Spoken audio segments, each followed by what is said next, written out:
Growing up in the suburbs of Long Island, I was an athlete who had this deep spiritual passion and a deep obsession with Judaism and a spiritual practice.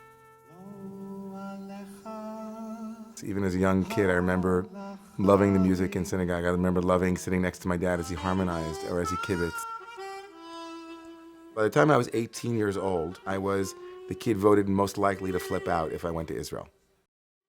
And so sure enough, I went to Israel and I went to the yeshiva. I'd already become so religious that when I came home to visit my parents, I think I scared the crap out of them.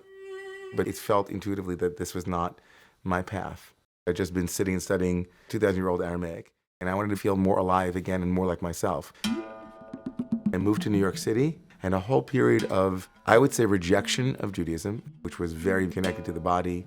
I returned to hockey, to immersion in yoga. I was toying with becoming a Buddhist monk. Eventually, I came to a place where I said, why do I have to leave yoga in one part of my soul and my yearning for Jewish mystical practice in another place? A friend says to me, I think I know who you need to meet.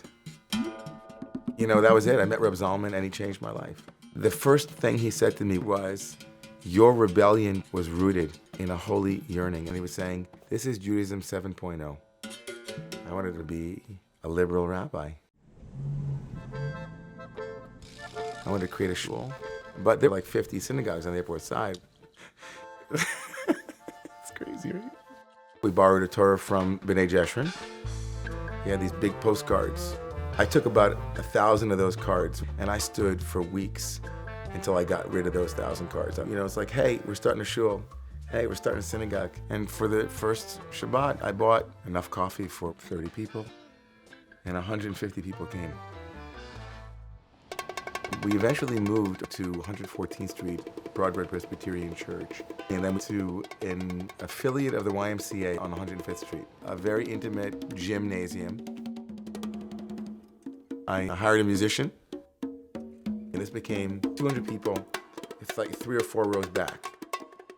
We really began to congeal as a community.